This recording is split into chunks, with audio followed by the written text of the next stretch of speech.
Am I allowed to say that? But if I have to dust a little bit more, or keep an extra bit of it around my house, I'm completely fine with it. I'd rather have the book. That a clearer space means a clearer mind. I have tried that many a times. I feel like it's like a mausoleum. Am I the only one that thinks this kind of sounds crazy and doesn't sound like a lot of fun?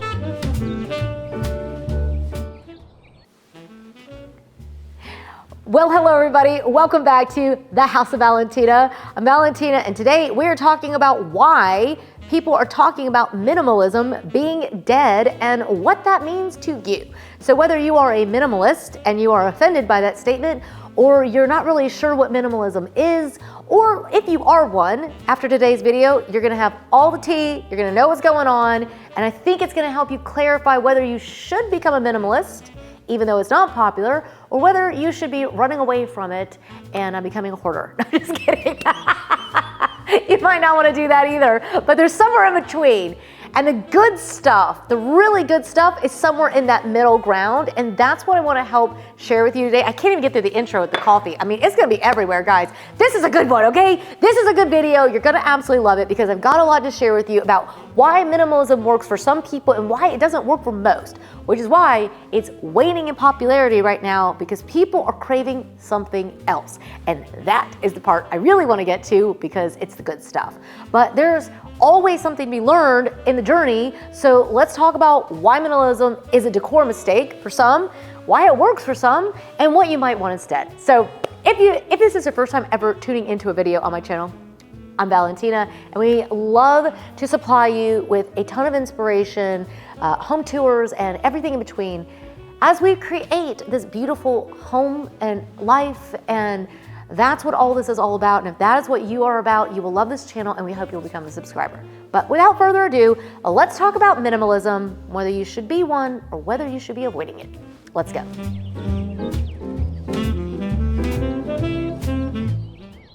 Okay, so I did a little AI search and I was like, minimalism, principles, why? As we are prone to do these days. And I came up with a few things that I think are kind of interesting. One of them was that a reason that a person becomes a minimalist is it's a lifestyle. And as a person who lived in Scandinavia, and many of my friends were minimalists, many homes we visited were very minimalistic, it might actually surprise you how few people were actually minimalist. When you really got kind of below the surface of like kind of a cultural norm, minimalism wasn't as popular as you might think. The reason why is because the lifestyle that goes with it really isn't a whole lot of fun. Am I allowed to say that? I mean, honestly, have you really ever tried to live in a house that has no books, a house that has no pillows, a house that has no vases, no flowers? There's one dish for each person. You wash it every time you use it. You get one bag in which to carry your things. You have one set of clothes, maybe a couple if you want to, go out, and be a maximal minimalist. The lifestyle that goes with minimalism isn't actually all that appealing, at least to most of us. To some people, it feels like sweet relief. But I feel like the relief only lasts for a little while. We've sold everything we owned many times. We have actually. We've moved to different countries. And when we do that, we've sold almost everything we owned over and over. And I have to tell you, that's actually not a lot of fun. People talk about that being a lot of fun, that it's relief, and the weight of the world is off of you. But actually, as a person who's gone through that multiple times, I have to tell you that it's the opposite that you feel in that moment. I did. I felt like everything that mattered to me was just suddenly gone, and I'm just floating in the world. And I did not like that feeling. I personally think that the lifestyle that goes with this sort of classic, just like I love, you guys know, I love an East Coast style. I love barbecues in the backyard. I love a porch, put a swing on it. I love sprinklers and sunsets, and I love molding on the ceiling, and I love little details, and I love owning lots of china, and I love owning lots of books. I love lots of flowers. I love exuberance, That's the opposite of minimalism. Whether you take minimalism from the approach of I shall not own things, or everything in my life has to be absolutely pared back to as little as possible. However you want to dice it up, for me, it just doesn't work. And I think it doesn't work for a lot of people for that very reason. The idea of making just enough food to survive when you host a party, that's not a lot of fun. I mean, half the fun of hosting is having the leftovers, if you ask me. I love it. I love sending leftovers home with everybody. Like, there's something to be said for the lifestyle that goes with owning lots of books and having a beautiful place to sit. Can it go too far where you have so much stuff that you can't move in your house? Yes, but I think we kind of get that that's what we're talking about. Like, that's not what we mean, is it? Right? So minimalists a lot of times will say it's less to care for. That is true. You do have to spend less time caring for things. But my thing is that I like caring for things. I've always loved running the laundry. I've never minded washing dishes.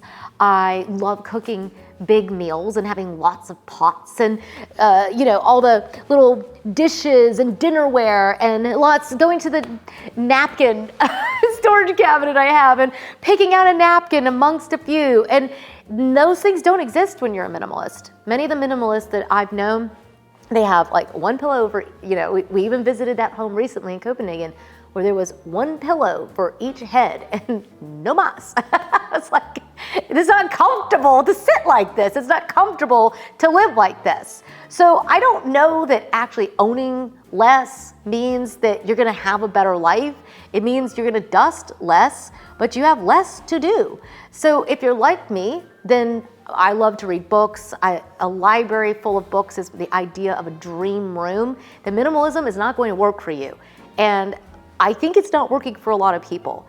Minimalism can be very popular for people who are young and they're just getting started, which is a really good tool, is to actually just start right with a great base. And even if it's just a little, to see the beauty in that is one of the benefits of minimalism. And it's something that I've done for years where I just look around and I'm like, oh my God, I have nothing. And I'm just so grateful. I'm so grateful just to have these walls. And that's when minimalism really wins. And it can be a very useful time period in your life. But you really have to ask yourself, do you want to spend your whole life like that? Or would you like to own a library full of books? Because you're never going to own the library full of books if you're busy telling yourself that you're fine owning none. Do you see what I'm saying? So I think that's why minimalism is going out. And instead, we are moving towards these lifestyles that involve activities, a lifestyle that involves cooking and baking. We're calling it grandma. It's a grandma era that people are just skipping over. Midlife crises where they get rid of every single thing they own. It's like, let's just skip that and plant a garden instead. Doesn't that sound like a lot more fun? That does to me. So you have to weigh up what your priorities are, but if I have to dust a little bit more, or keep an extra bit of it around my house, I'm completely fine with it. I'd rather have the books. Restraint. Oh boy. Okay, so we went to the house in Denmark, and one of the key principles of that house was restraint. And I just kept thinking, something about that just doesn't feel right. I mean, I don't want to be loved with restraint, and nor do I give love with restraint. And when you're creating a home, restraint isn't just not putting molding in the house. It's not just not adding furniture, right? Like, restraint is a hard word to use when you're creating your dream home. Do you really want to create that with restraint? I prefer to be a little bit wilder and free. I want to create however I want, whenever I want. I want to switch out the pillows. I want to change the color for the season. I live for this. This is what makes life so fun. Honestly, it's what makes life worth getting up for, It's like planning a party and having lots of people over and maybe having a few too many choices for beverages. We'll get to them, you know what I'm saying? It's not that you want to live your life in total waste, right? Constantly buying things and throwing things out, but that's not really the same as having restraint, is it? It's fun to go buy your kids lots of Christmas presents and create all these amazing memories, right? With restraint, you're gonna have very little embellishment in your house. Here, why have a bird and chinoiserie on your pillow when you can just have just a plain pillow. You can just sit on your sofa with no pillows. Restraint to me is a word that does not feel, it just feels like in opposition to me, what defines a home. And so that's why for me, it's just not a word I would ever want to use. Does it mean you don't ever use restraint? No, because if you eat chocolate cake every day and you eat the whole thing every minute, you're gonna feel sick. Like at some point, we have the limitations, we reach them, right? Maybe do a little decluttering, but not getting rid of everything we own. Do you see what I'm saying? Quality over quantity is another principle of minimalism, and I just personally think that nowadays you can have your cake and eat it too. I just do. I think with places like Amazon where we can shop, we can do a lot with very little, and the quality is amazing. Maybe at some point, the quality was really bad on things and you actually had to pay for designer items to get a good quality, but I'm here to tell you, these pillows are from Amazon and the quality is amazing. Are they the best quality that exists in the entire world? No. Say hi everybody. But they're actually amazing quality. You can find quality and still have a beautiful home, right? You don't have to own one sofa, one table, 2 books, and a pillow. Go crazy! Get lots of pillows and lots of different colors, switch them out for every season. It's a lifestyle, right? Here, come here, you silly boy. Come here, you wanna sit back here? I'll make you a spot. That way you can sit. Oh, I feel much better now. Yes, I do. Yes, baby. Oh, oh my baby, my baby.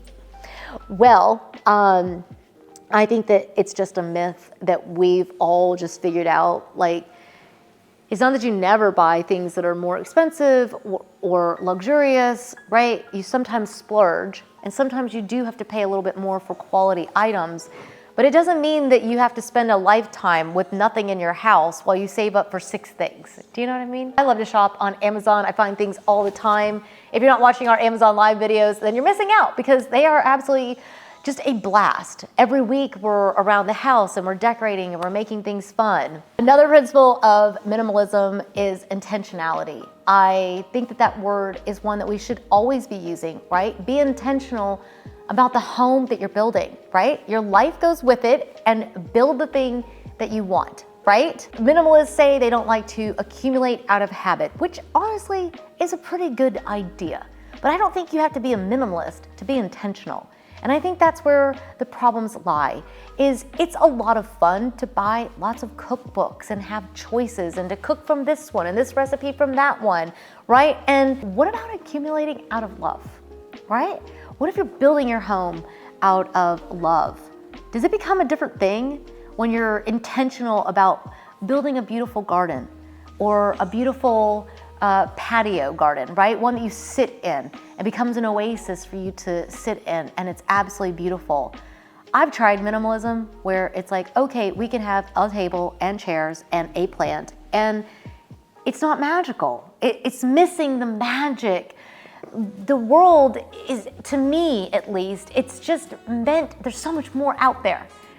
A beautiful garden with fruits and vegetables and herbs. What a beautiful, beautiful life.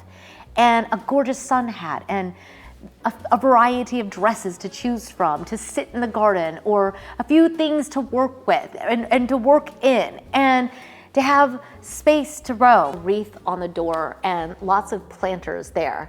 When it's not quite so, so polleny, I love to have pillows out. I just think that life is too short to spend it living like with nothing. I love the coziness that comes, the warmth that comes with beautiful things all around you and a life that's put together around you. And that's why I think minimalism is just not working for a lot of people. It's like people just said, I just actually want to live. I want to live bigger and louder and go for all the dreams that I want to have. And that's why this is never going to work, right? So I've heard a lot of minimalists say that a clearer space means a clearer mind. I have tried that many a times. I feel like it's like a mausoleum. I just don't like it. I really don't like living in spaces with just nothing. I actually just got to the point where I hate even going to like hotels where there's just nothing in them. And I'm like, I just miss my books. I miss my magazines. I miss my candles. Like, I just love being at home with all the comforts of home all around us. And I don't think it gives me a clearer mind. It can at times, right? Everybody needs a little break and you can go somewhere, but being in that home that was very minimalistic, I just realized like, it is absolutely stunning, but this is not for me. This is not work for me. So if you're like that, you might find yourself craving a completely different lifestyle, right? I just don't think that long-term minimalism suits most people. If it suits you, I am not throwing shade on you. I am not coming to judge you. That's totally fine, right? To just have whatever you need and be minimalistic. But at the same time, we do tend to crave warmth and coziness. And warm minimalism is one we have tried for a great number of years, but you kind of need more things to really create a home. And that's why we're just saying no. So you can let me know what you think. I think I kind of threw it down. Laid it all out. Yeah, let me know what you think. I would be very curious to know what you guys think about minimalism, maximalism. What kind of a lifestyle are you craving? Are you starting to learn?